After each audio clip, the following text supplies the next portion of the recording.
Welcome to Goat Talk Live. I don't know. I get a little tired of hearing, right? The 99 is terrible.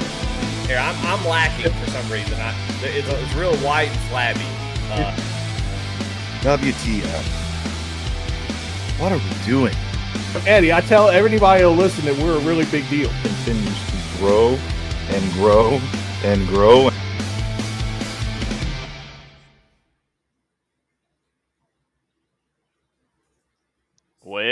Well, good evening, everybody. It's Tuesday night. Welcome to Goat Talk Live. I'm your host, Eddie Smith. Next to me over this way is Patrick Drabick, as always, and, of course, you in the chat. Glad to have everybody here. Roll on in, pull up a seat. If you need to get one, we'll get the ushers to go grab a couple from the other room. We'll do like church. All the men get up, go get some chairs, some tables. Mm-hmm. We'll sit you in and find you a place to have a seat down. Well, tonight's episode is called In the Thick of It. I don't know. I've never named the episodes before, but In the Thick of It, just, I don't know, from my Southern sayings and phrases, it just sounded like where we are in the season, Pat. It's getting rolling, not only in the racing league, the league itself, but also the nonprofit just rolling all the time. How you doing tonight, Pat? I'm tired, Eddie. I'm tired. I think we're both tired. I think we've both been grinding away at a lot of different things in life and all that other fun stuff, man. But it's all great. Yeah, I think you couldn't have named the show any better than In the Thick of It. Because, man, we are in the thick. And maybe not even the good kind of thick. Because you give it that thick and you think, I almost put thick with two C's in it. And I thought, maybe that's not the best thing to do, but yeah, I should have, I guess. Now, you should have. When have I shied away from a little controversy? A little controversy. Yeah, so never hurt nobody. Jamie Lickby says DCS released their full fidelity MiG 29 last night. Been in the thick of it, figuring it out. Yeah. Flying red planes, not a huge thing around here, no. MiG 29 is a cool plane. No doubt about it. Kind of sits in that Sukhoi 27 sort of family. Real fast interceptors made to do the best they could to keep up with the Blues. Did okay, but not very good at all. But it's cool to see people out there playing DCS. I wish I could get back into it, man. But they got to work harder at that stuff. But glad to have everybody here. There's a lot to talk about tonight.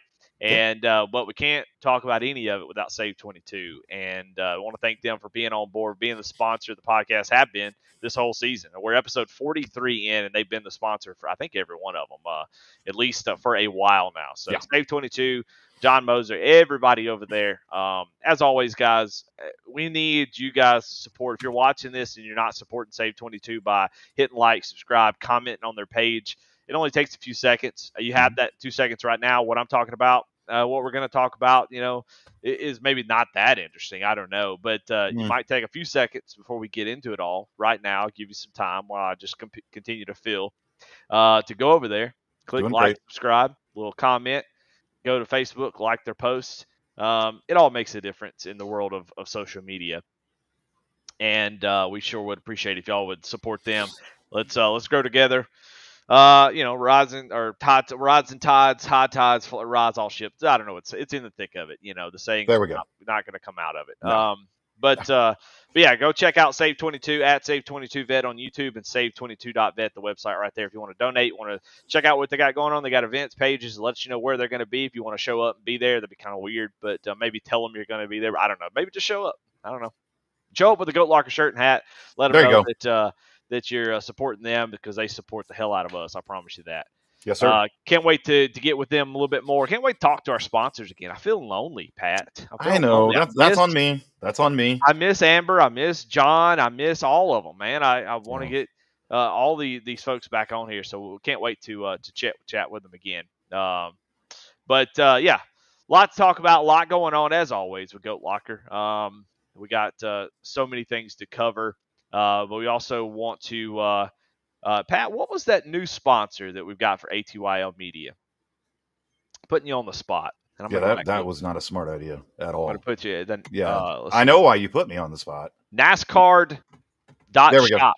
NASCAR with a D.shop is the new one. I'm going to say it one more time. NASCAR D, one word, SAVE22.shop.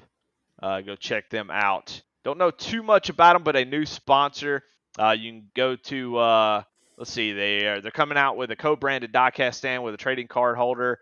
Looks like maybe some trading cards, some cool stuff. I don't know. I probably should have looked this up beforehand, but go check it out. You get go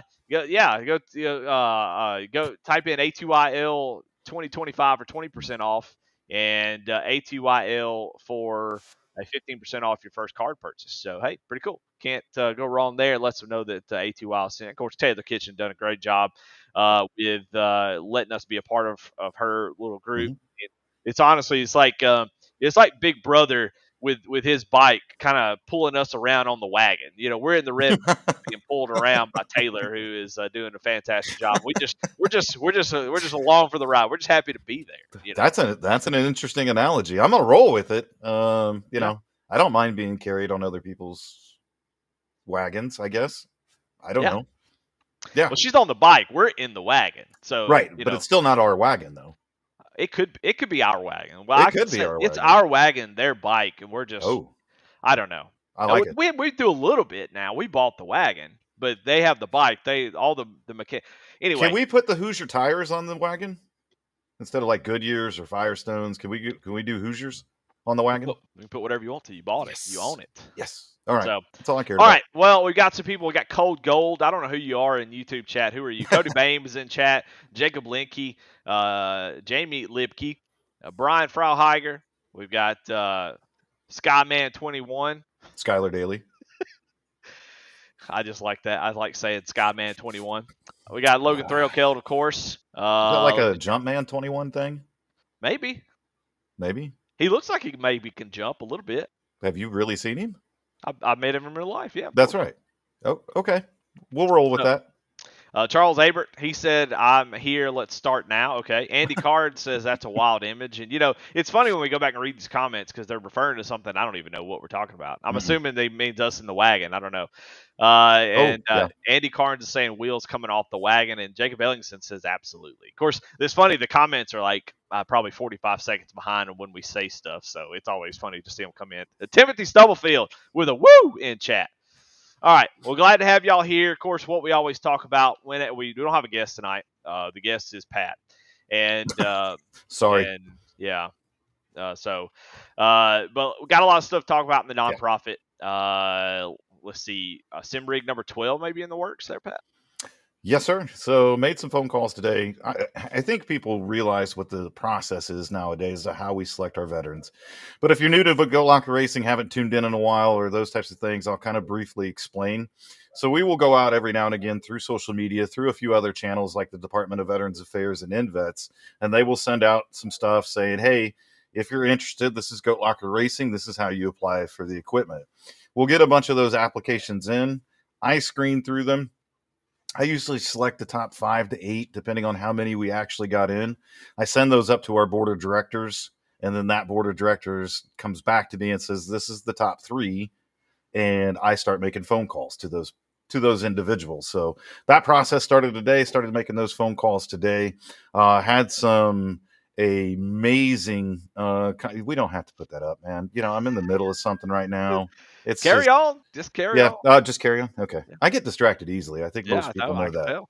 Yeah. And so I got to meet some amazing veterans today. Got to hear their story, got to talk to them a little bit more. If you paid attention at all last week, you know that we have plenty of sim equipment at this point in time. So it is time to get it off the trailer, out of my house, and into the hands that actually need it. So we will be selecting that individual here over the next couple of days. We'll make an announcement on Monday of who that person is. And then we are going to load up the truck and head out to deliver that equipment. And that will be number 12. Number 12. Holy cow. Yeah. Man, that is awesome. Well, it's really cool. Can't wait to see all that. Can't wait to get some really good footage. Maybe some that I can use in making the videos. I don't know. Maybe we'll get some of that. I'm not sure. It's been good seeing everybody tonight. All right. See y'all later. Now we're mad at each other. Yeah. Now I got to go. No, yeah, I can't wait. It's going to be so awesome. Can't wait to see who our next SimRig gets in here and we scare them off. with Discord. Only a Like, few have whoa. stuck. We've thrown a lot of darts at the dartboard, and a few like Brian. Only the bad ones seem to stick. Brian Frauheiger, Tyler seems to stick. He comes around Yeah. all the time. Warren's Yeah, a like good one. golly, Come on. I'm kidding. Yeah. I love Devin Smith. Devin Smith. Yep. So a lot of, and you get that. You're going to get guys that just interact differently. But I feel you on that one because we ended up with the loudmouths and, Well, I well, mean, wait, look, serious talk. That's the beauty of it, though, is that if you need it, it's there. You know what I'm saying? correct. You get the rig, you get the things that come along with that, and you have the community there if you need it. Josh Unger, John Houchin's been racing. I mean, all these guys. If you want to be a part of the community, it's there. If you don't want to, that's totally fine. If you want to kind of race AI races and kind of stay to yourself, hey man, that's great. That's the beauty of of Goat Locker is the ability. Hey, look, no pressure. Just come, be a part of the community if you want. And some people are into that, some people aren't. And that's totally cool. So we're glad to have anybody, any one of them, to show up and race anytime they want to. That's why we gave it. That's why they gave. And sometimes if you haven't seen some of these guys in a little while, feel free to shout them out. A couple of guys have definitely gone through some life events. Tyler, he was switching jobs, getting out of the Marine Corps, moving his family. Nick Hagan, kind of the same way. I mean, he was leaving college there in Bloomington, Indiana, with his wife and family, moving up to Northern Ohio. So at any point in time, reach out to these guys. Touch base with them. They love to hear it. We love to see it. Or just call them out. Be like, look, I ain't seen you. Get your ass on the track. Yeah, check in on these guys. Make sure and check in on everybody, but check in on these guys and let them know that we want them to be here and want them to be around because it's the whole point. But at this point, you've given out so many rigs that I can't keep track of all the names. Man, we need to have a list of. I have a list. I need one so I can look through it because I tell you, I'm thinking down the list. I used to be able to kind of shout them out pretty quick, but now it's getting to the point where my memory is only 4 places. It's a thinker. Yeah. You got to think about it now. I can only do four numbers in a row. That's all I can do. 4 names, 4 word, letters in a row. That's all I can remember these days. Anything more than that, I have to write it down. Yeah. And then you guys don't forget, Charles Abert was a recipient of equipment from us as well. He got a full rig. We actually went with a much nicer one for him and his medical stuff and back and everything like that. We ended up getting him a direct drive wheel and pedals and all that stuff through the race that we put on that honorable recharge too. So, we'll call him rig recipient adjacent. There you go. We'll do that. 12A. He's 12A. 12A. You're 12A. Yeah, well, we're glad to have everybody. It's just it's been a fun season so far. It's been fun getting to know some new folks. Hamza Khan, haven't seen him on track yet. Have you talked to him at all to know if he's gonna get on track with us at some point? He will. He's still kind of going through some of the rookie woes, and some of these guys, when they Goat Locker racing can be a little intimidating. Like if you don't know iRacing or you never done league racing and then you just get dumped into Goat Locker, it could be one of those holy cow moments. Yeah. And some of the guys, especially that I've talked to, Alexander Sexauer as well, they're kind of intimidated by the whole league. They're like, I don't want to be the guy that gets into the race that just absolutely annihilates half the field. So they actually want to try to build their skills up a little bit.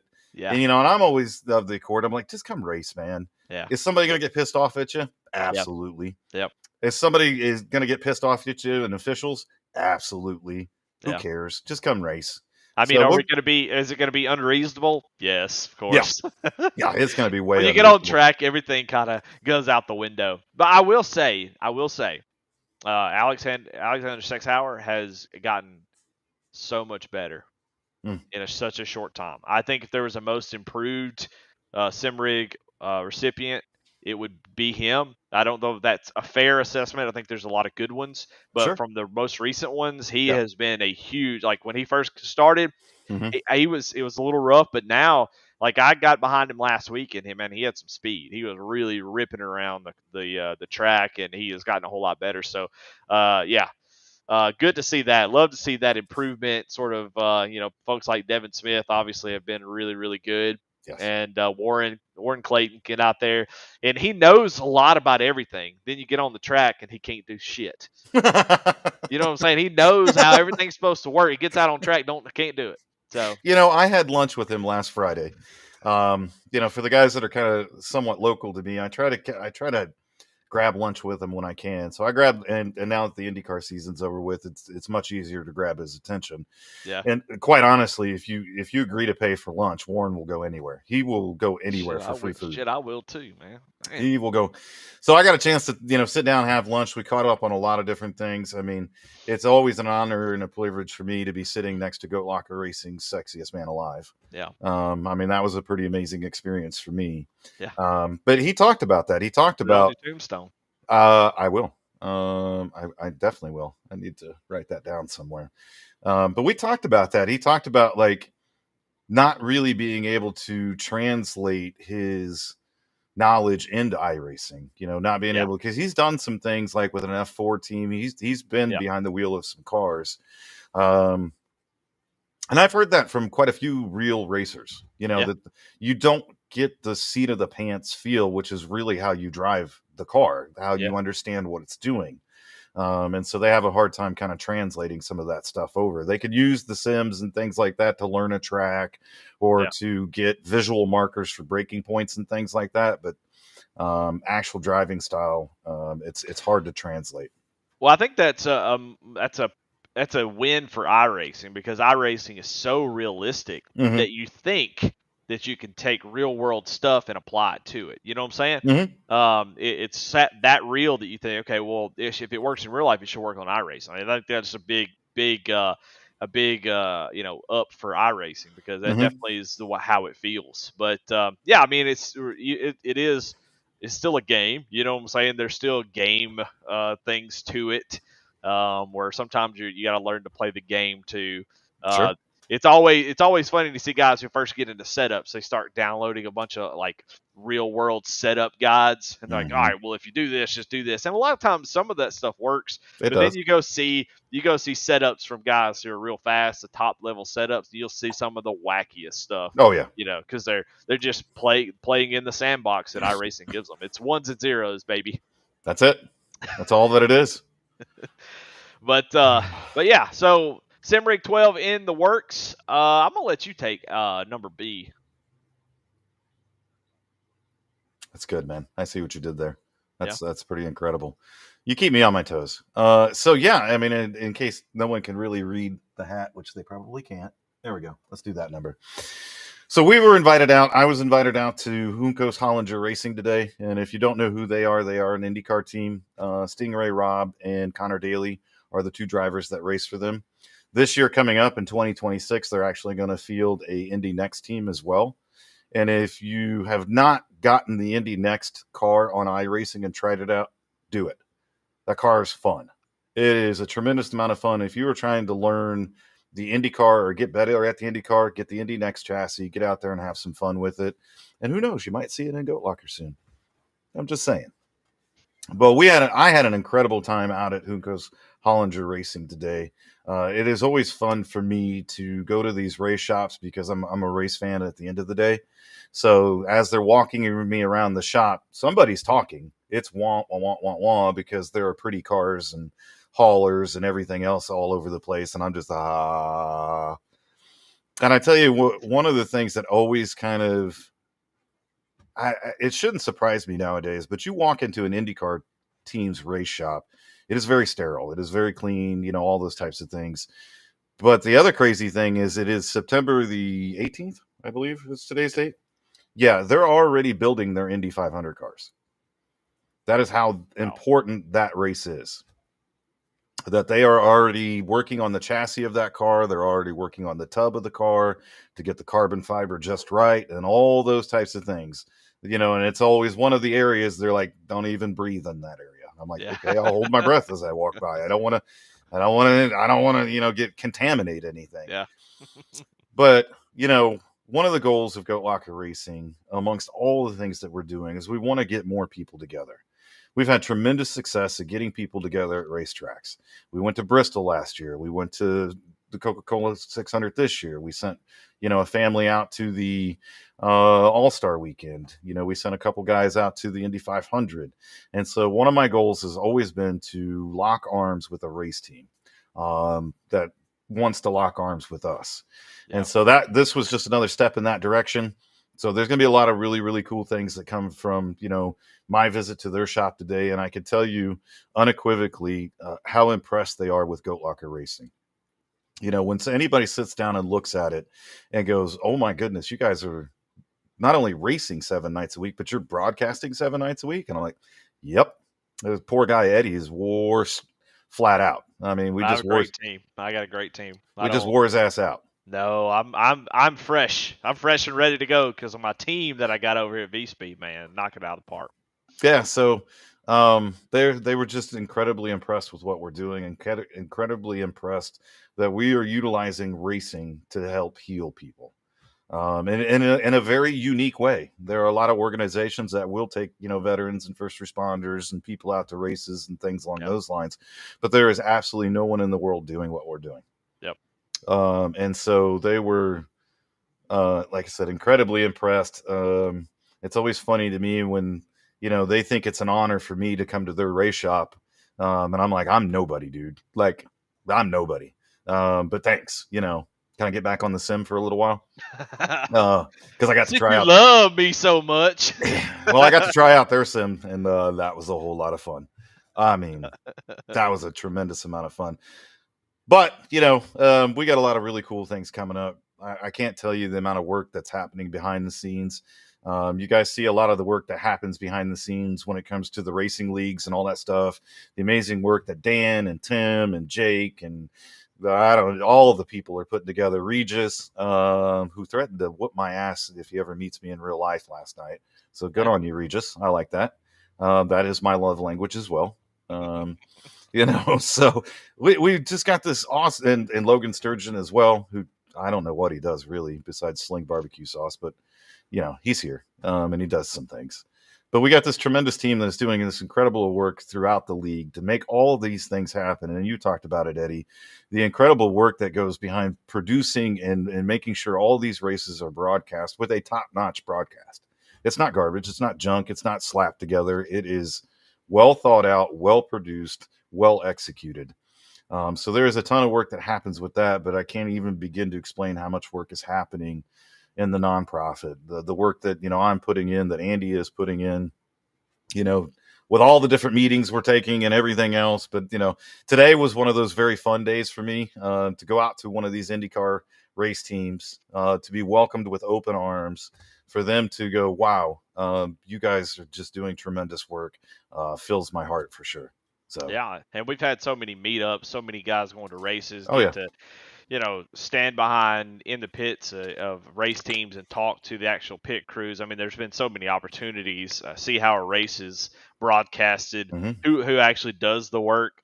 You think it's Fox, Amazon Prime, or NBC, but there is a group out there that is kicking butt and been very gracious to Goat Locker to bring veterans out there, show them around, give them VIP passes. I mean, it's been pretty incredible. So I love to see what partnerships Goat Locker's made and the things that have done in the last. I don't know why this is starting to do this. Just bugs the snot out of me. Is my camera?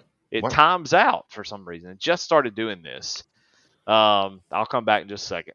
Okay. I mean, you do you. I mean, it's an interesting picture. I mean, I would tell you to close your mouth, There we go. All right. But yeah, it's so cool that everybody, and there's just so many moving parts to this that it's an incredible group effort. A lot of folks putting in their time and stuff. There's always the normals that you've mentioned, but the normies, as I would call it, but that have been doing a lot of work behind the scenes. But there's also other people that do all kinds of things that we try to highlight in like the go to the week. Just folks like who stepped up this season and decided to do race control. Yes. I'm gonna get on my own little soapbox here, man. I tell you, it's such a bummer to hear people be so ugly to race control that have volunteered their time to do something that nobody wants to do. I know. And it's so hard. And I get it when your race gets messed up, or things aren't done the way you think they should. I get the immediate frustration, and I'm not picking on anybody in particular, but these people have volunteered their time to help Goat Locker, the thing that you love, and to try to help uh, be a part of it and do something that is valuable, which is race control. Because you guys asked for race control. People asked for there to be race control in these races. We need that race control, okay? And so I'm going to ask again. Nobody cares what I have to say, but I sure would like for people to take it easy on them. If you feel like you need to ask them a question, or if you feel like you need to maybe they did something you thought, hey, if I could just teach them, maybe a simple PM might help, or a PM to the admin to say, hey, look, this is a good teachable moment. This is what should have happened, blah, blah, blah. And work with us, not against us. Don't run away our race control because something didn't go your way. I don't know. It's so easy for me to say here and not in the moment when people are mad, But I get it. Just don't yell at the race control. I don't think that's too much to ask. I don't think it is either. Yeah. It is one of the most thankless, horrible jobs you can ever have, I think, and that was reaffirmed to me. I had lunch on Wednesday with the president of Indy Next, and we were talking about a few different things. And he's always up in race control, during the races, and you've got the series director, and you've got the race director up there as well. And he's like, the race director, he's like, I don't want that guy's job. He's like, it's horrible, because he's the guy calling X's and O's. He's the guy calling penalties or not penalties. He's the guy that there's a line waiting outside the building after the race is over from pit crew members, from team owners, going up one side of him and down the other. So it happens in real life as well. I get it, but this is completely different. And I couldn't echo those sentiments more. I mean, we all get heated in the moment and all those different types of things, and we all got to blow a little steam. That's the purpose of the soapbox. But I don't think anything, and this is for a few people in the audience as well, I don't think anything should ever divulge to personal attacks. You're I guess it depends on how you deliver it. I mean, you're a freaking this or you're a freaking that, but when it goes on and on and on and on, it just, I don't understand why it devolves into very personal stuff. But leave our race control guys alone. If you don't like them, I got an alternative for you. Catch this one. If you don't like the race control guy on Monday night, don't race Monday night. Yeah, I like it. Or volunteer to do it yourself. Or if you want the race control done it the way you think it should be, volunteer. Good luck. I'm gonna tell you, it's not a fun job trying to do it, and and it's a learning thing. Every time a new season starts, the race control, y'all beat them up so bad they quit, and then we have to go get some new ones. All right, then we get some new ones. It's a true story. That's why I'm laughing. To volunteer their time, and guess what? They're new to race control. These are not experienced race control. Where do you think we're getting? You think we go on Facebook Marketplace? Hey, looking for experienced race control to come sit in our races every week. You have to be there every week. Like, no, it doesn't work like that. We post it on Indeed. We want the top quality candidates. That's right. Yep. Brought right to your front door. But that's right. Yeah, so they have to learn too. They have to kind of get a feel for, it's there's a cut. We're going to spend all the whole time talking about race control. I said I was good on the soapbox. I'll fall off in a second. But it's all right. Here's the rules. Now go govern the race. And then you have a race and something, maybe you do too much, and the admins have to say, hey, look, just back it off a little bit. You did a little bit too much. We don't need to hit every little thing with an EOL, and they back off. And then, okay, well, we need to make sure that we do this. It's a learning process. So, man, I tell you, it's frustrating. I know it's frustrating when your race goes sideways because you think you got a bad call or something like that. But hey, give them a break. They're working through it. None of us professionals. I did race control. People yelled at me, and I'd like to think I'm pretty experienced on iRacing. So whatever, it happens. So it does. Anyway, I'm gonna get off the soapbox now. We got a lot more stuff to talk about. We got a new partnership with GTR Simulator. That's true. I think we talked about that last week, and we picked up all of those simulators, or the chassis, I should say. We picked up all those chassis at the Sim Expo. By the way, they're still on the trailer. We still got to get that thing unpacked. It's been nonstop since we got back. I mean, meeting after meeting after this, after that. Me and Andy literally had to schedule Monday we just blocked it off. We're unpacking the damn trailer because, well, one, we have to unpack it because we've got the Lincoln Tech Car Show coming up on October the 3rd. So I got to get all the extra stuff off there so I can actually get our sim out and use it. But yeah, so all the stuff's on the trailer still. So if anybody wants to come down and help unpack a trailer, I pay in sandwiches. So, oh dang, I like sandwiches. I love sandwiches. I had Jimmy John's tonight for dinner. Ooh. I love Jimmy John's. You don't get the oil on there, do you? Oil and vinegar? No. Okay, good. No. That I went to Jimmy John's. No, not Jimmy John's. I was thinking of You're Jersey talking Jersey Mike's. Yeah. I went to Jersey Mike's one time and I got a damn turkey sandwich and I said, this will be good. I never ate here before. And he's like, you want oil on it? Oil and vinegar? I'm like, on my turkey sandwich? He's like, yeah, Mike's way or some shit. And I'm like, no, I don't think so. Eddie's way. I'm paying for it. Mike didn't have shit to do with this. That's true. Yeah. Got a charity race coming October 8th, Pat. So I want to talk about that a little bit more. Yeah, let's talk about it. So on October the 8th, and I think you guys have seen, Jamie's posted a couple different things. He is definitely the one heading this up. Him and Ryan Pendleton are heading this whole thing up. And I'm sure Jake Ellingson will be involved in some way, shape, or form because we drag him into everything, kicking and screaming. But so on October the 8th, we are hosting a charity race. It has been quite some time since we have done one. And I've talked about this almost ad nauseum, the amount of stuff that's been donated to Goat Locker that we need to get into your hands, not mine. I need it out of my house. I need you guys having all this cool stuff that we have collected over the past year. So I have a Kevin Harvick signed helmet. I have some track shirts and polos from Arrow McLaren. I have 10 pairs of gloves from Tony Kanaan. My goodness, we've got Goat Locker stuff we're going to put into it. If you were paying attention, hey, and we got a cool graphic as well. Look at that. Bam! Boom!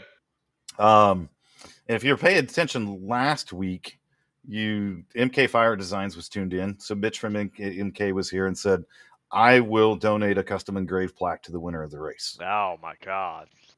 And this is just some of the things I'm racing now. I'm on race. This is just the tip of the iceberg of the amount of stuff that we're going to put into this race. And so how the whole thing will work, and Jamie will put out the details, but anybody that enters into the race is going to be entered into the drawing for all of these prizes. Yeah. So once the first drawing happens, you didn't win that prize, great. You go right back into the bucket to win the rest of them. And we are going to have plenty of stuff.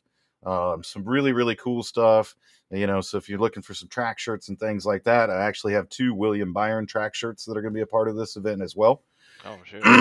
Yeah. So we got stuff from Hendrick Motorsports. We have stuff from Juncos Hollinger. We have stuff from Arrow McLaren. We have stuff from Tony Kanaan. We've got all kinds of cool stuff. I've got a couple of Kyle Larson diecasts that are going to be a part of this as well from his IndyCar diecast. So there's going to be a ton of things that happen. The whole goal for this, and you can see this, and everybody that tunes in understands our mission. We are trying to raise the money to be able to provide more equipment. One of the things that we keep getting asked about, when are we going to do something for a first responder? When are we going to do something outside of the state of India? This is how we're going to do it.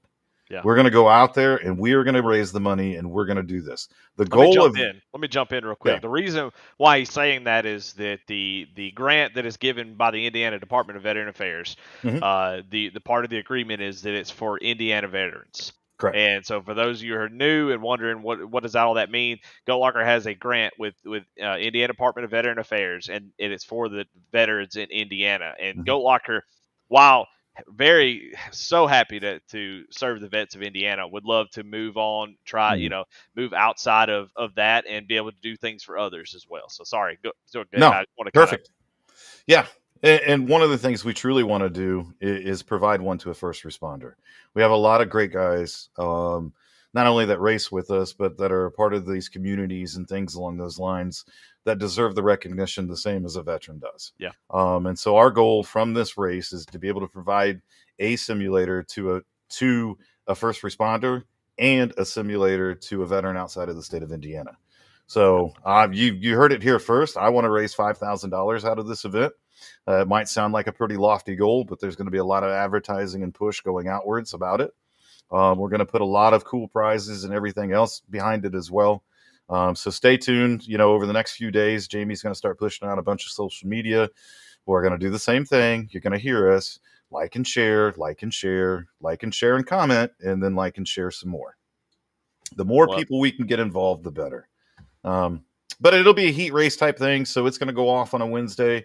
So Monday and Tuesday, we're going to do heat races, qualifying races to see who makes the actual show on Wednesday. Past champions and race winners this year are automatically in the show. I'm not sure how many open drivers will transfer at this point in time. I know the guys are still getting that list together. Yeah. And probably 3, 2, 1. Jake's going to spit out a statistic because that dude knows every statistic about Goat Locker racing known to man. He surprises me sometimes. I'm like, really? Oh, wow, that's kind of cool. I didn't know that. Like Dan surprised me last Friday night with a statistic about the Friday Night Truck Series I didn't know. I'm like, that's crazy. But yeah, and it's just been too damn long since we've done something like this. Yeah. Since we got together as a community, put a lot of cool stuff out, got a lot of really cool prizes out there for everybody and just try to generate some funds. So my goal is to raise $5,000 from this event so we could do, again, a simulator for a first responder and a simulator for a veteran outside of the state of Indiana.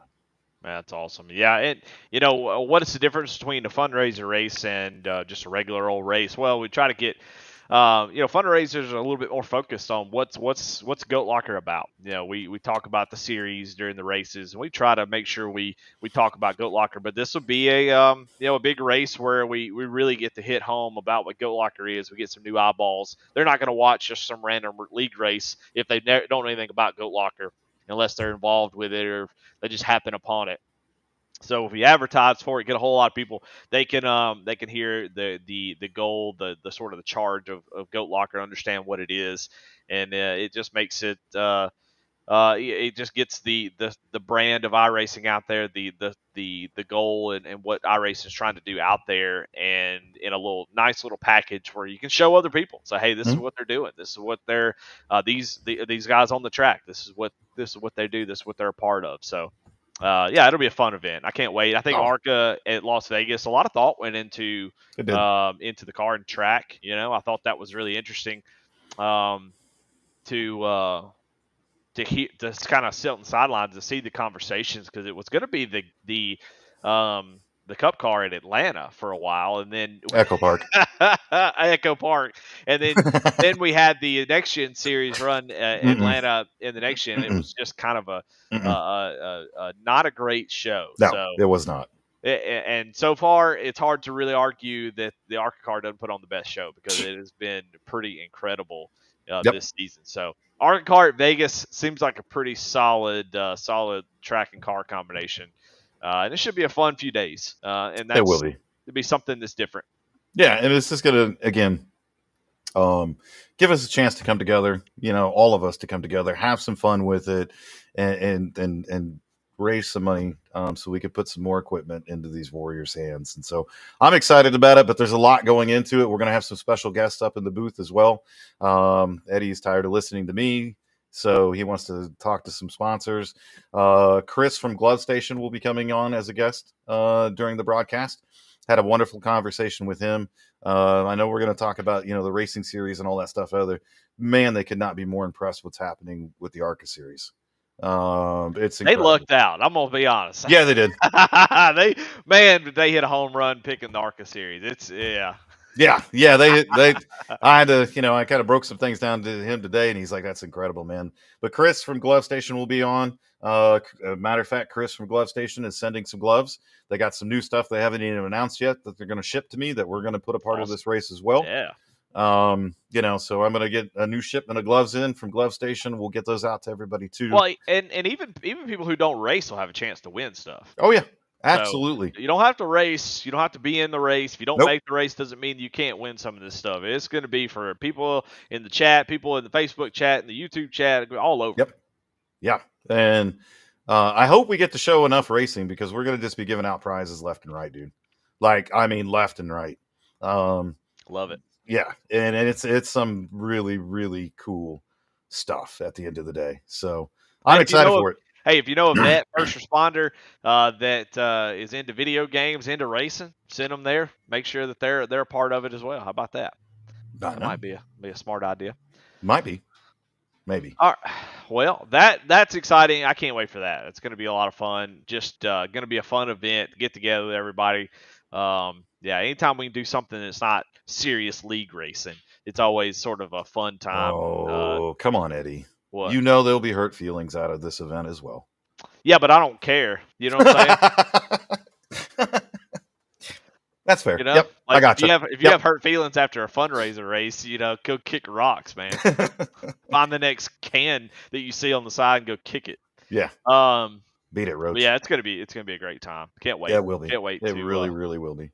It's gonna be a lot of fun. All right. Well, All let's see. MK Fire Designs. We talked about the sponsors. Yep. This is some older stuff. We'll kind of shoot through this, but MK Fire Designs, really happy to have them part of the GT3 series along with Zach Graphics. And they're going to be doing some more hoods. We'll let everybody know when those are available. Oh yeah. We talked about SAVE22, the fundraiser race. Lincoln Tech Car Show maybe finally going to be here on October 3rd. I have yet another planning meeting to go to with those guys just to make sure everything's good to go. Everything's buttoned up, but it better go for a couple different reasons. One, it's been canceled twice because of weather. Yeah. But two, I really want to get the late model stock out and rip through their parking lot. Yeah. I've been waiting, to get that car fired up and rip some rubber off. Hey, I love this idea. Need to sell EOLs and drive-throughs by Daniel Craig Hill. I love that idea, actually. Let me write that down. Write that one down. Dude, the idea of being able to pay $10 to send the leader down the pit road is actually genius.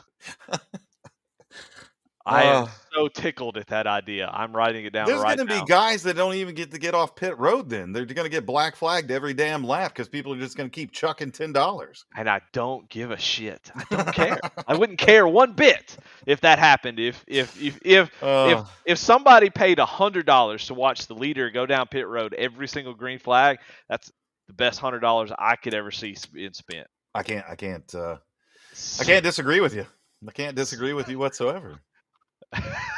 I'm typing it, dude. I think it's phenomenal. I love that idea, dude. That is so funny. Okay, cool.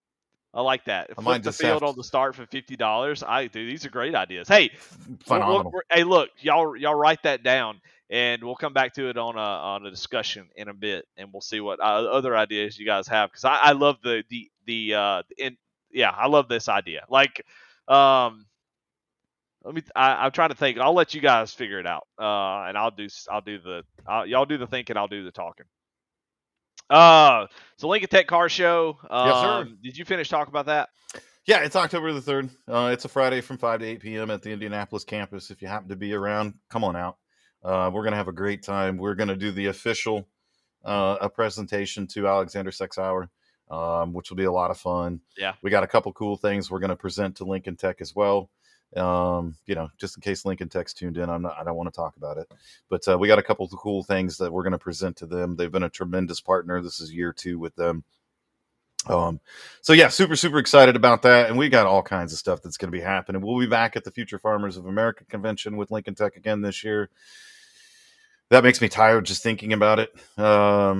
It's a lot. It's so much. And then we've got a lot of other really cool things coming up. What's up, buddy?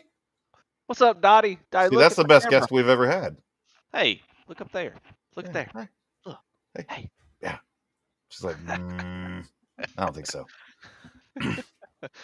Yeah, but they're just... we try very, very hard to continue to pump out information about what we're doing as a nonprofit. And I think, Jamie put in the chat right there, too, is the idea of knowing where that money is going to. We try to be very, very transparent with that. We try to make sure that every dollar that we raise goes back to veterans. It goes back to the league. It goes back to building this bigger, stronger, better. So 100% of the money goes right back to what we do. Well, you know what you do, Pat? What's that? What do I do? Warrior Spotlight, baby. Oh. And that's Hamza Khan, our latest SimRig recipient. He is the latest Warrior Spotlight, and he's gotten a long run as the Warrior Spotlight. So I like it. He's He's been going for a while, but he served in the U.S. Air Force for 6 years as a ground radio tech. He deployed to Afghanistan in support of Operation Enduring Freedom and was stationed at Mountain Home Air Force Base in Idaho and Osan Air Force Base in Korea. And we're proud to have him here with us at GLR. Hamza Khan, appreciate you. He is our warrior spotlight for this last 3 months, this quarter of the year. It has not been that. It definitely feels a little bit longer because we've been trying to do 2 a month and we just haven't been able to do it. We could highlight. That sounds terrible. We could highlight so many people. But a lot of things been very, very busy. But just a new one is going to be right around the corner here. There you go. Jacob Ellis says that's not a good idea, Eddie. We think you might. Hold on. We think you talk might be opening doors you want to stay closed. All right. Yep. Okay. I don't know what that means. I'm not really sure either. But is that like Milwaukee's? Yeah, I don't know. That's Red Bull Ease right there. That's Red Bull Ease. Red Bull kicked in about halfway through. Words. I think he's not a good idea in his opinion, probably because he'd be the one throwing all the EOLs or something. I don't know, but it is a good idea, and I'll fight you if you think differently. But yeah, so Hamza Khan, our latest Warriors. I'm falling apart. The wheels are falling off of this wagon here. Okay. But yeah, so a lot of really cool stuff going on in the nonprofit, and well, dadgummit. That would just move us right in before we start talking about other stuff. What is our go to the week? Well, my go to the week, Pat, because I'm going to start off with it, is I jumped the gun a little bit. This is going to be my go to the week the whole time, but all the new race control is going to be my goat of the week. And you know what? I wasn't going to read their names, but now I'm going to read their names. Here we go. I feel like it's the right thing to do.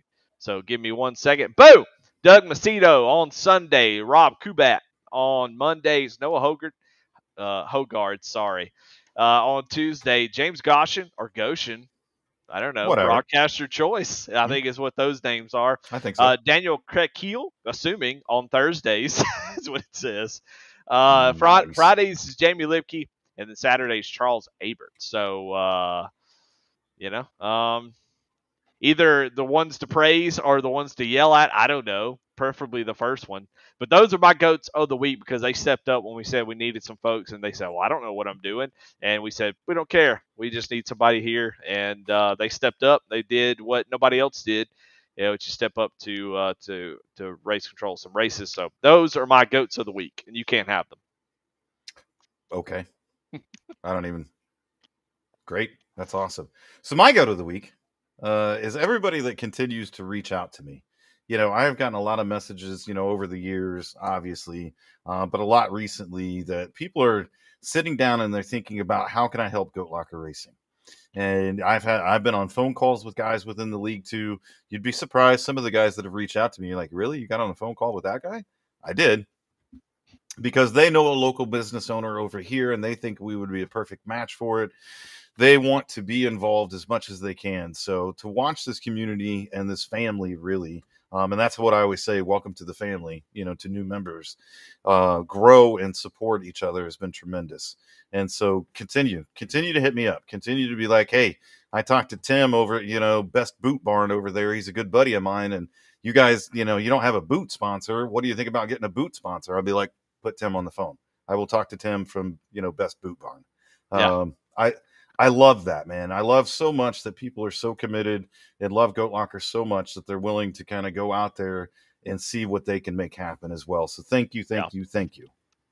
Well, I won't be happy until we have a sponsor for everything in the race. I need a green flag brought to you by, Johnny's Flags, and lap 1 brought to you by Mobile One. Lap 2 brought to you by two couple beers. Huh? We're not doing every lap, man.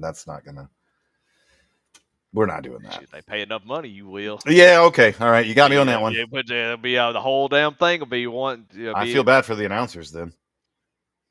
Yeah, me too. But hey, it could happen. It could. All right. Well, that is your goat of the week. If you got a goat of the week, put it in chat, man. Love to see them. Maybe throw it in there. We'll holler them out. Yeah. No problem. If you got to go to the week in chat, we got a lot of people in chat. Code Gold. I know who everybody in here is. Who are you? You're I have no typing a idea. lot, and we like that, but we don't know who you are. So tell us who you are. That way we can shout you out. I think Samuel Yosef was in here as well at some point. I think Yep. I saw. So glad to have you. I see monkeys in the chat as well, Mr. Charles Stevens. Lots. Yeah, lots of new faces. We got a lot of people watching, so that's really cool. Glad to have everybody on board. Got a lot of new faces in the league, and this league this fall season has been incredible. Lincoln Tech Fall Series has already started off with a bang. Of course, a lot of bangs actually, because everything started at Talladega, I do believe. And then there was a lot of issues that we had to work through, Pat, where we're kind of shooting from the hip now. Nothing written down for these parts, so. Yeah, so we had a good start to the season. Talladega always kind of starts a sort of a mess, and then the ARCA series had a lot of people that wanted to be a part of it, and we made the decision to split it into two different series. I'm curious to hear your Did you see thoughts. the really cool logos from the broadcast on Monday? Yeah, I did. They were amazing, weren't they? Whoever did them, they did a great job. Knocked it out of the park. Huh?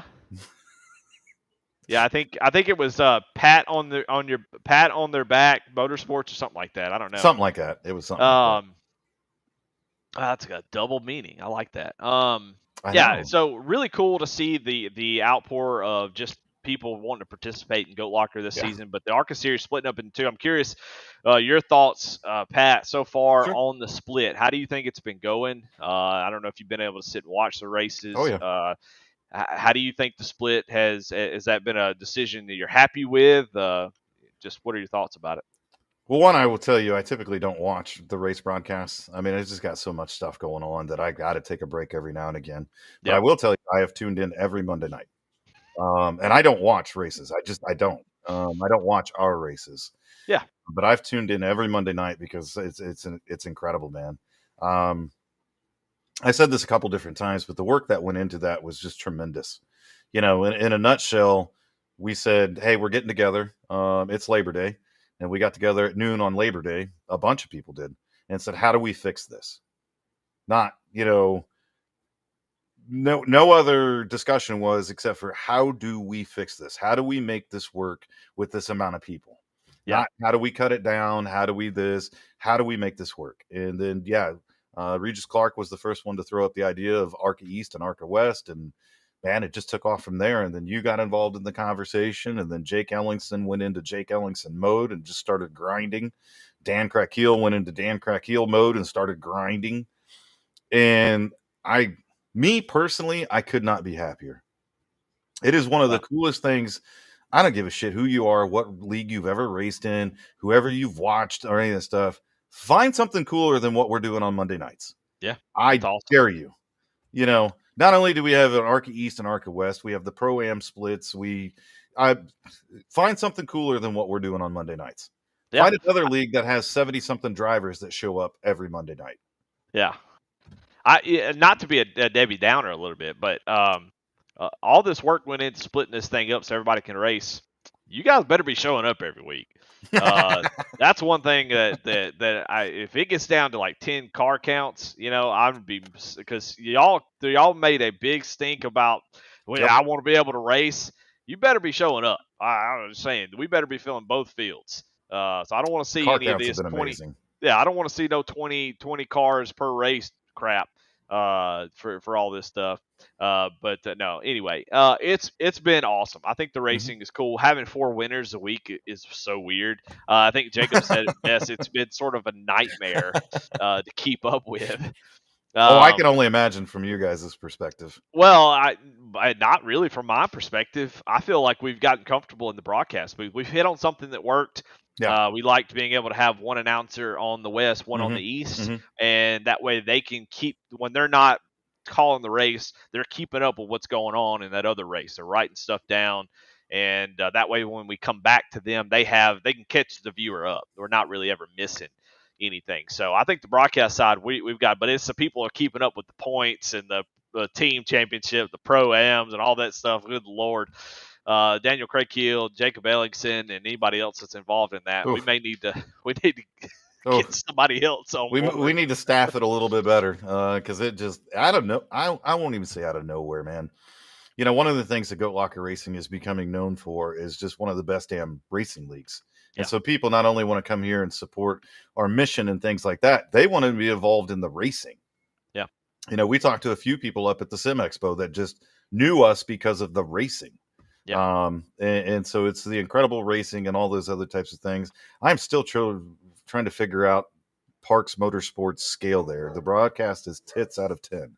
I don't know that scale. That's a little different. Someone's gonna have to break that one down to me. Look, I love it. I'll take it. I'll take it. It sounds awesome. Yeah, man, but it's incredible what happened there. It's incredible, you know, the racing that continues to happen. The car counts, it's insane, dude. When you got over 70 guys racing on a night, that's insane. And more show up every week. Like this week, Yeah. I think there were 4 or 5 that joined that wanted to be a part of it. Yep. It's all of it. It's all of it. It's so crazy that it all funneled into this one series, though. It's just the craziest little, petri dish of league racing stuff that it's just stuff we were trying out that just hit. And the fact that the pro and ham, which I know is a huge part of its popularity, is the amateur drivers, guys who don't get to normally win races. They get to show up and have an opportunity to get a win Absolutely. and not feel like it's just completely punishing. And now that it's split into 2 different series, you have double basically the opportunity to win. Than what you had before. So. And if those who don't know, because I saw some people in chat talking about East versus West. Well, once we get down to the end of the season, the playoff drivers from both East and West will get pushed together, and they will race for the championship from there on out. So another great, little thing that's being added in there that I think will be really cool. Everybody else will funnel into another race where you can go race, and I think that's going to be really cool to see. That series just keeps evolving, and what can we do? Not only with the broadcast, like what can we do? Well, how can we make this stuff work? But then the people running the series, like how can we, make this interesting? What do we do? I maybe it's reached its limit. I've seen some north and south suggestions. I'm not sure. Yeah, Look, I don't know, man. I think we're all AI. Maybe we can do whatever we want, but right now it's still tissue and blood here. It is. Relax. It definitely is, but I think Xfinity's next. I think Xfinity's the next thing that's going to break. We're going to have to break it into 2. And we'll just kind of continue to see how everything evolves with the racing league. One of the mandates that I put out is we will not turn people away. We will not turn a single person away that wants to come race with us. We will figure it out. And I truly wholeheartedly believe that. That's the reason we exist. This thing started because me and Jamie wanted to give back, and we wanted to have a place where veterans and first responders could come race free of charge. Yeah. So that's the mandate I put out, and said we're just going to keep making room because there's plenty of room. I mean, there might not be enough manpower, and we'll have to fix that at some point in time too. All of us only have so much bandwidth. That's for sure. But yeah, it's been incredible. And the rest of the racing series has been awesome as well, man. The IndyCar series on Tuesday is really kind of almost like the GT3 series. It's kind of forming into its own. It has its set drivers. You can already start sensing some of the, who's the top dogs, who's competing against each other every week. Yeah. It is quickly forming into this. I love it. I mean, I love getting out there. I'm glad you said that. I think it's interesting to, because historically Oval League, is trying to bring IndyCar because there's a huge fan base for IndyCar. There is. And not a lot of leagues will pick up IndyCar because the participation will be low. It's hard to support a league when participation is low. And so, people are always looking for something like that. And if a community can support it, same with GT3 racing, which I think GT3 is pretty popular. And you can find some pretty popular leagues. But they all have their own niche, people that join just to race GT3s, just to race Indy cars. Yeah. But regardless, those are vets that and first responders we may not normally have access to if we only run oval stuff. Right. Anytime we kind of stretch out a little bit and even invite people that come in that we think are aliens, are going to win every race. It still opens it up, makes that series more popular. They bring in their buddies. Fine, it's a very competitive series, but maybe there's a vet that goes, you know what, I'd like to race there because they have a bunch of people racing. And I think that makes a huge difference, just being able to fill out those fields. And every series so far has been just kicking ass. So everybody that's involved with inviting your friends, inviting people, telling people on Facebook when people ask about, racing leagues, say, hey, check out Goat Locker. We appreciate y'all. Oh yeah. These are fun problems to have when we have to solve things like, hey, how do we get this many people on the track on Mondays? How do we make this work? Those are fun problems. They're stressful. And they're not always the right answer according to whomever. But they're fun problems to have instead of, hey, do we need to add AI drivers to this series because there's not enough people? That'd be a bummer. So having more drivers we know what to do with is such a cool problem. We're thrilled to have everybody here and everybody racing. Everybody's doing a great job. This season has really kicked butt. You're right. The series have their own kind of competitive top drivers. Over in the honestly, the ARCA series feels kind of wide open. It's just so many different levels of drivers, and I've kind of seen a few guys that stick out to me, and you can kind of tell me who you think. Obviously, everybody loves to talk about, Whitley and McWhorter because they seem to always find themselves up front. And there's no doubt about that. They're split up. But there are so many pro drivers that I think are going to go up there and kick everybody's butt from time to time. There's a lot of wins there. But the amateur series has been wide open too. I mean, we've got a few drivers that have won. And I'm going to look through. I'm in the races, and sometimes I forget who's what. It's easy, man. There's 4 every week. 4 every week. Yeah. So this week, let's see. Daniel Parks got his win in the amateur division on the west side, when Logan Threlkel finally got a win on the pro side. So I don't know how that happened, but okay. Well, I'll tell you how it happened. He kicked butt. He had a fantastic race. Hulen-Kauser had a great run, drove up through the field, I do believe, and had a fantastic run to the finish. Just could not get there. Timothy Peters is always up front in every series that he runs. But Logan he got out front. That clean air meant a lot at Richmond. It's very hard to pass in any car, especially that ARCA car. So Logan got out front, did a great job, and Daniel Parks as well with his win was pretty incredible. On the east side, Whitley was able to get the win. Very close race there. Risenbaker was tough all night. Was really making it interesting, but Whitley was able to get the win, I think, on fresh tires there towards the end. Pretty good race. And then Kyle Deering got his second win of the season in the amateur division. So those are your four winners of this week in the ARCA series. Anything stuck out to you about any of those races? Not particularly, man. I mean, usually when I'm watching the race, I'm just kind of watching it from, I don't know, just kind of in awe of it, how the broadcast has come together, how it goes back and forth from east to west. And, you hear the announcer start talking, well, ARCA West has now, started their qualifying. It's just, I don't know. I mean, I pay attention to the racing and all those types of things, but I've watched these broadcasts just, like I said, in awe. And kind of, it's just cool to watch, man. Yeah. Well, I'm glad to hear that. We're still looking for feedback on that stuff. Now, I don't want to get too boring about the inside baseball of the broadcast. I know I have a tendency to do that, but it is a fun sort of web to untangle. Sure. Of how do I make 2 races interesting at the same time? How do we make sure that each race gets its liked? There were a couple thoughts at the beginning. Hey, we'll have an ARCA the West race this week, East the next week, and kind of go back and forth.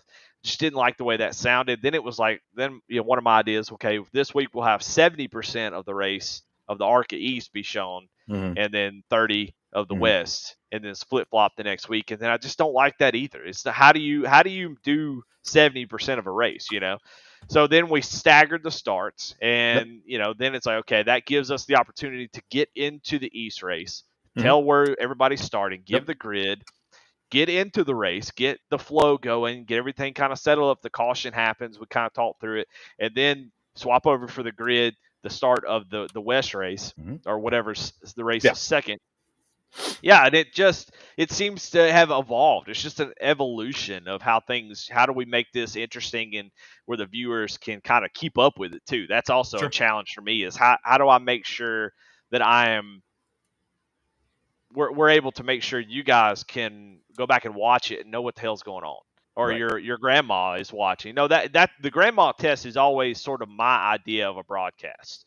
When you hear a lot when I do announcing on the broadcast, I'm explaining things that everybody knows because I feel like it needs to pass the grandma test. Sure. My grandmother watches races, and so I need for them to know what's going on. Why is this way? And there's a Hmm. lot of explanation going on. So I'm trying to pass the grandma test of how do we make sure everybody is able to kind of know what's going on and everybody's getting sort of equal love and stuff like that. And it's been a challenge of myself of actually being the one to make the switch. When do I Hmm. switch? There's a caution here. All right, we break Right. down this. Is there anything worth talking about? If there's not, this one's about to go back green. Let's go ahead and swap and move there. Let's go get into this race a little bit. If there's interesting stuff, if there's good racing going on here, stay here. If not, swap back and forth. And it's almost impossible to make the right call sometimes. And so it's been a fun challenge for us as a group, sort of a triangle of, okay, let's make sure, all right, I don't want to miss this thing that's about to happen, so I'm going to stay here. But I could see over here on this other screen what's going on. Hey, Hmm. this is about to Hmm. play out. And then once we get back toward the end of the race, you kind of stay on the end for one of them. One thing that we haven't solved just yet, and I'd love to hear y'all's opinions, is how we do the interviews for the first race that's over. Unfortunately for Mark Whitley, we had to kind of cut him off. And Whitley's pretty known for going a little long-winded in his interviews, but just good. He won. He gets to talk about. I don't mean that as a joke. I'm not complaining, but I had to cut him off a little bit and say, "Hey, we got to go. There's about 15 laps left in this." In the West. Gummit. Hey, you timed out again. Yeah, I timed love out it. again. Looks like I'm saying a bad word. I don't know why it's doing that. Yeah, Maybe if you guys, I don't I know didn't pay either, the bill. man. Yeah, well, pay your bills, man. Yeah, but anyway, so we're trying to figure out how to do the interviews for that first race and then get the results, but then get over into the next race to make sure we're not missing the story, which is always what I'm trying to do. Is like, hey, I want to finish the story here. When we come back to the final race, we're calling it into the race. I want to know what's the build up. Build up the audience. Tell Granny what we were watching here. We're watching Mark Whitley come in and take tires. Now he's going to run Hmm. and try to run down the leader. I want to know that story. I want to be able to tell that all the way to the finish where you get a satisfying conclusion, especially if there's like a last lap pass. So trying to do all of that but also give the interviewees their time and their space, Sure. where the second race, they kind of have all the time in the world. The first one seems to kind of get stuttered. So I don't know if it needs to be something that waits to the end for all four. I hate to make them wait longer, but curious to hear opinions on Discord. Yeah, Y'all just y'all ping me, let me know what you think, and we'll keep working at it, try to make them cool. that's all we can do, man. I Sorry, think that will always. Yeah, you got on a roll there for a minute. sorry about that. Yeah, I'm sitting here trying to figure out how to make a podcast continue to go. As Eddie just wants to talk about this, but that's okay. I told you. I know, but I think it's always going to be a timing issue, because you never know when the East race is going to finish. You don't know how many cautions there are going to be. You don't know those types. Yep. Yeah, we stagger the start times for 15 minutes to hopefully account for those things, but you never know. So there's probably going to be weeks that you actually can spend some time, with the winners of the East race, and it doesn't always go that way. I'm just using that as an example. You can spend some time with them, do some really cool interviews, and there's probably going to be weeks when you're like, "Congratulations on the win, homie." You get Yeah. 3 seconds to shout out anybody. Yeah. Anybody you want. Ready? 1, 2, 3. All right, buddy, we got to go. And and I don't think there's any wrong in that. I don't think there's any harm in that or any of those types of things. We're trying to do the best for everybody involved. Yep. And that's what we'll continue to do. So it's a timing thing, but yeah. Yeah. And then we do other racing besides ARCA. Yeah, and so far it's been. I mean, the Xfinity Series has been sort of a surprise to me how well the racing has been. Mm-hmm. Surprise. I don't know why I said that. I'm not sure if it's a surprise, but what I like is, of course, the track choices. I don't know, for some reason, me and Logan Sturgeon seem to like the same track, so his schedules that he builds always end up being very popular, for at least for me. But Darlington was a pretty fun race. Everybody put on a really good show. Darlington, somehow one of the hardest tracks, will always have one of the lowest caution counts. I think people just pay attention more at that track. Yeah. I mean, you can't just kind of willy-nilly run around that thing. You've got to be full focus at all points in times. And, so, yeah, it always kind of surprises me a little bit, too. You come into some of these races and you're like, yeah, we're going to have a few cautions. We're going to have if I can survive the first couple cautions, things will be good. And the next thing you know, you're running green to checkered and you're like, well, I wasn't supposed to go that way. I didn't have a race strategy for this. Yeah. I had a race strategy for a couple cautions, not this. Yeah. Well, we're I think three races into that series, so the standings really aren't fleshed out. I mean, the standings are so out of whack with the two drop races that we're in week 3, right? This is week 3. Huh? Aren't we in week 3? Yeah, we're in week 3. We're in week 4. Are we in week 4? Yeah. Because Xfinity is one behind. Because it's the first of the week, but it's the end of our race week.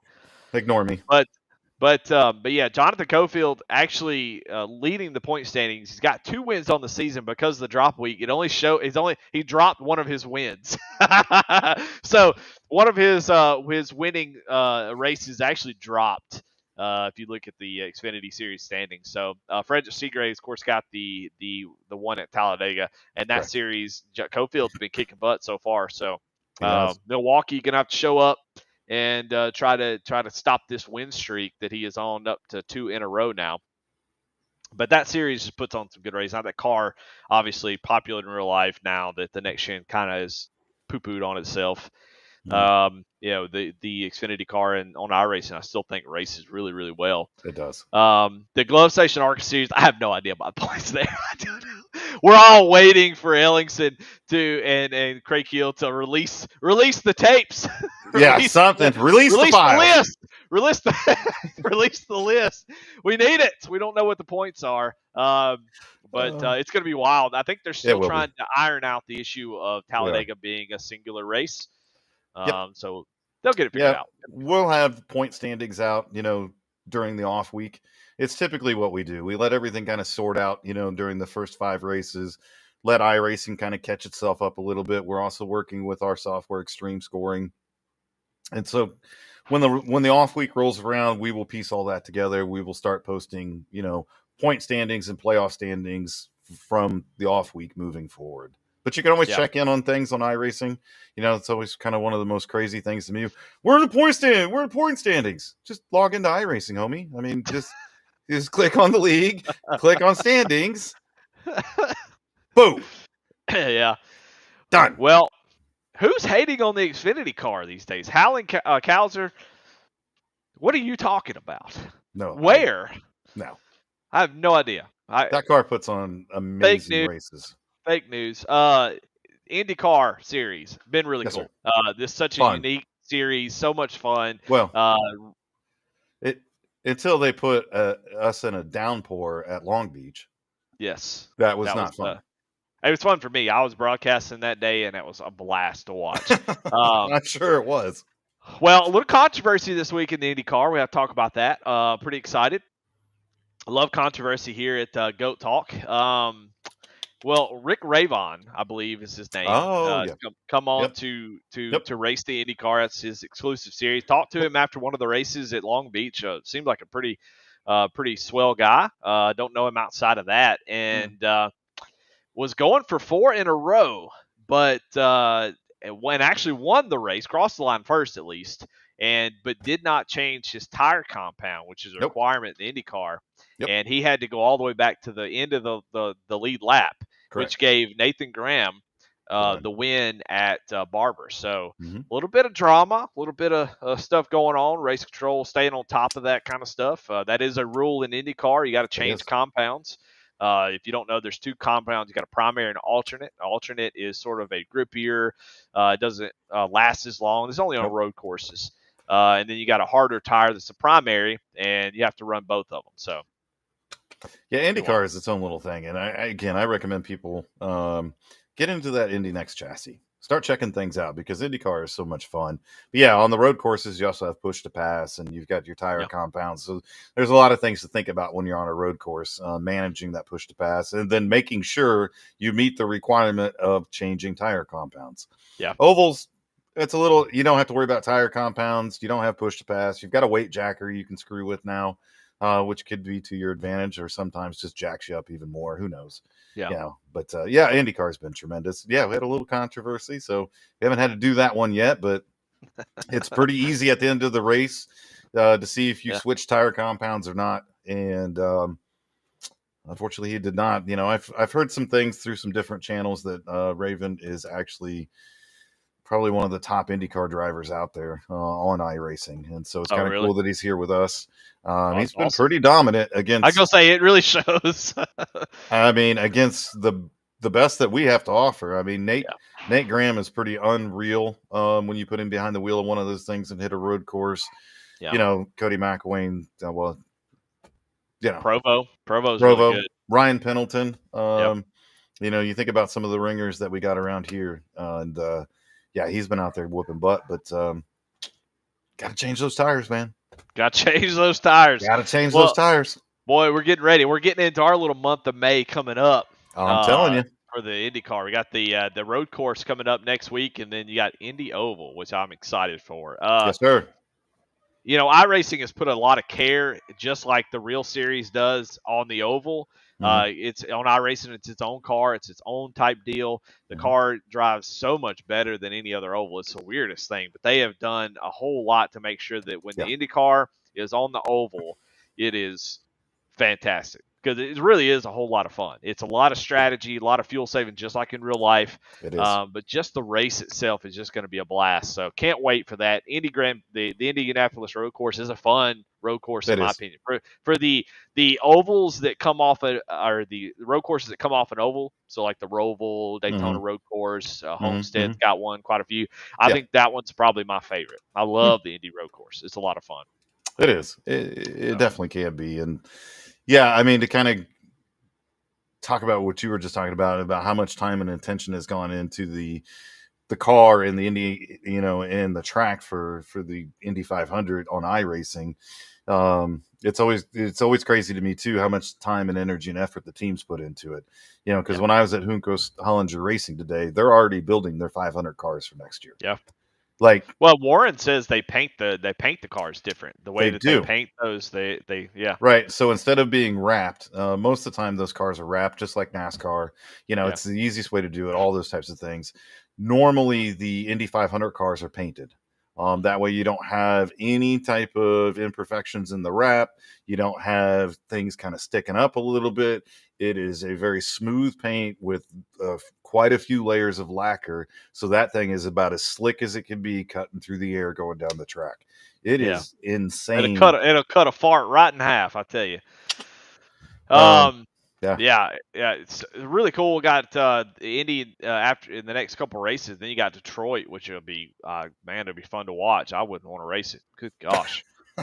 After Long Beach, good grief. I don't think they'll see rain on a. I don't know if we'll see rain on a street course again. I hope not. Hey, but let's talk about you brought up Cody McElwain. I'm gonna tell you right now, Cody McElwain kicked everybody's butt last night in the Cruising Classic Next Gen Series and puts himself on top of the point standings with 2 wins so far this season. He won at Homestead. Cody coming out of the grave like the Undertaker. He wasn't here for summer, and then he just rises up, and now he's kicking everybody's butt. Now you got to deal with him. Last night he was like 24 seconds ahead of second place. So I think the battles from second on back were actually pretty dang good. But Cody, man, you get him on a road course, he's something else. Well, you get him at Watkins Glen. I mean, put him on a road course, yes, bar none. You put that man at Watkins Glen, good luck.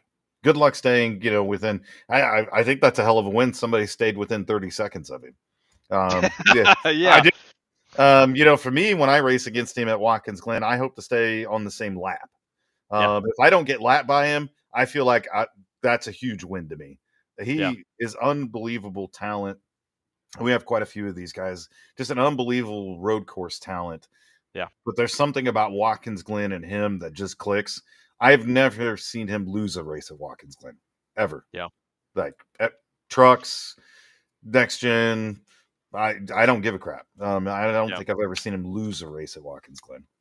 I've had a pleasure of sitting in a voice chat with him quite a few times when we're doing road course stuff, and you know, it's just unbelievable what he knows, what he can feel in a car that's a virtual car, and he knows, just he just got the talent. Of course, he Yeah. does. He races all of the sims. I think he does all of the road course sims like ACC. I think Le Mans Ultimate. He's been doing all those. He's just unbelievable. So when it comes to road courses, it's amazing the talent we've got. I wouldn't call them road course ringers because they're good everywhere. They are. Because Cody, Ryan Pendleton, I feel like are good everywhere. I agree. Nathan Graham, when he gets on a road course, dude's unbelievable. Brian Provo, same way. When he gets on a road course, he can. Now the Mustang's been struggling, so he's been struggling because there's been damn rain in every damn the GT3 series race, and he's been struggling for that reason. Yeah. Well, I'm gonna go ahead and talk about that a little bit right now because you didn't like the rain in the dark race. VIR has no lights to begin with, no track lights. Nah. So we just had headlights, and I was in a Porsche, so that means I had two little balls of light. That's it. And it was raining and dark. I couldn't see nothing. Once we got by ourselves, I didn't even know where the track was. There's a section on the back part. Let's see. I think it's before Oak Tree. It's the only turn name that I know. You have this little left, right, right before a quick left that goes to Oak Tree. It's not like I'm giving directions to get to my house. And when you hit the railroad tracks, you're going too far. Hang a left at the old Oak Tree. Yeah. But I couldn't see the track. Like I was guessing where that left-hander was to go into that quick right-hander. I had no idea. It was a joke. My racing was a joke. The race wasn't a joke. I'm saying I didn't mean it like that. I just meant like it was a joke. Me trying to do the race, and we get down to the end. It stops raining for a little while, and then with about 5 laps to go, it just starts pouring down rain. You couldn't see nothing for the last 2 laps. It was insane. Yeah, we definitely wanted to add weather into the whole thing. May have taken it a step too far. Not sure we need to be in a downpour at night on a road course with no lights. I mean, that's just y'all powered through it like champions, man. I'm sure a lot of people I didn't. Had their off tracks and all that power other through kind the of grass, fun stuff. baby. That's right. I mean, that's all you can do at that point. Well, I'd say pick one. You know what I'm saying? If you want to have a night race, have a night race. If you want to have a wet race, have a wet race. Don't do both. No, please don't do those. Don't do both again. Don't. Oh, man. Yeah, and no more downpours on street courses either, please. But I love the series. I still love the GT3 series. We've got a lot of new folks in there as well. Tyler Merritt, who, if you remember him when McConey was doing setups for the Friday Night Truck Series, I think he was the one doing some of the setups. Yep. Turns out, fantastic road course racer. I'd love to see him and Cody and Nathan Graham battle it out in a series. Maybe even Rick Rabon. We need to have like a fundraiser for road courses, something, and get all those guys on the track and see how they race, because Tyler's fantastic. Tyler can wreck, and you're like, you pass him, like, oh, sucker. They're right off the track, and you're like, oh, sucker, and you look down to relative, and you're like, wait a minute. He's coming. You hear a V10. He's coming right back 2 laps later. You thought I had him. He's gone. Now here he is again. He'll come back, and he almost lapped the field a couple weeks ago. So, man, incredible series so far. Yeah, and both Premier Series have done exceptionally well. We've definitely had our mix of winners in both of those. And the racing, I mean, Friday Night Trucks, we've gone 2 races in a row without a caution, which is just insanity.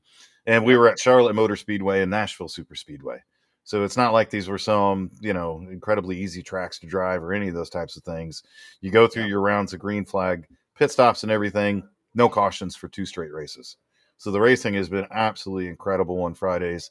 It has been incredible on Wednesdays as well, except for the Snooze Fest in Atlanta. You learn your lessons, you move on, and you go from there. But it's been so far different winners for the truck series. You got Abert, Whitley, and you, Pat. Congratulations on your win at Nashville. No surprise there, since y'all cheat and pick that track. Oh, here we go.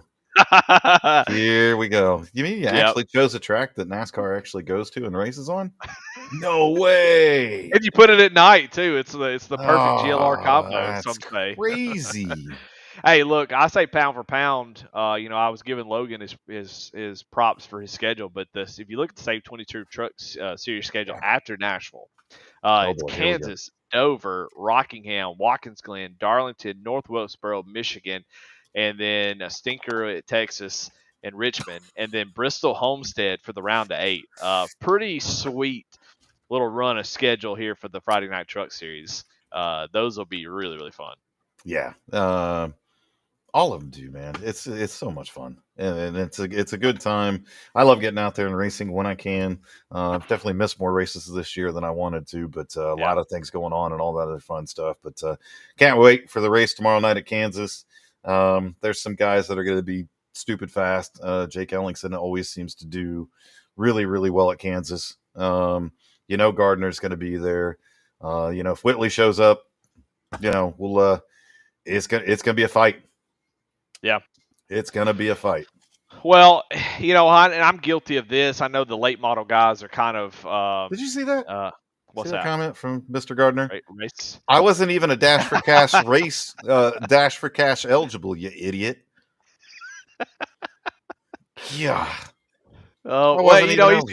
he's having heart trouble, so he's struggling getting He's having brain blood to trouble his right now. brain. What he's having. Who's Sith Lord Blade Gaming? That is a hell of a That is a YouTube name. Sith That's a Lord name. Blade Gaming. I want to give love to the late model series, which is actually about to go off in about 30 minutes or so. But I'm guilty. Look, I'm not really a asphalt, or I'm not really a short track late model guy. So I usually kind of let that go to the wayside in my own brain. So I apologize. We don't give enough love to these guys, but Jamie Lipke, I think, won the first race. I don't know why it says back-to-back wins, but either way, huh? It's Whitley. Oh, it's Whitley. Okay. Jamie Lipke won the first race, I do believe, at Martinsville, and then Riley Duncan, controller man himself, has won the last 2. So, correct. Seems like Riley Duncan getting right back into where he was at, and I don't know. Have somebody in chat let us know how the races have been going. But it seems like people really love the late models. Oh, Jamie Lipke won twice in a row at Martinsville. There you go. Well, there you go. All right. That's true. What? That's Hey, actually very true. Yeah. That's At cool. the beginning of the show, you remember what you said, Eddie? Before we came on air, you remember what you said. It didn't happen. Well, hey, look, it's your fault for starting this thing. It's your fault for making it as big as it is, Pack, and we got a lot to talk about. We got too much stuff to talk about. Sorry. That is my fault. We can't fit an hour and a half worth of stuff in an hour. It's just not possible. But yeah. Well, we'll get out of here. Thank y'all so much for being a part of the chat and being active. I mean, a lot of people here were chit chatting all night. Let us know how you feel about certain things. Give us your opinions on the broadcast, what we can do better on certain things. Absolutely. Your series that you have, what are you missing? What do you wish you had? All that kind of stuff. We'd love to have any kind of feedback on the V-Speed side. But yeah, thank y'all so much for being a part of this, coming watching the podcast. I hope we serve the nonprofit like we hope we do. Getting y'all some information. Don't forget the things that are happening. We talked about the car show. If you're around there, you want to be a part of that, October the 3rd. Charity race coming up on the 8th of October. Yes, sir. So be prepared for that. If you're going to be in it, try to make it in one of the the open races, and then make it in the main event.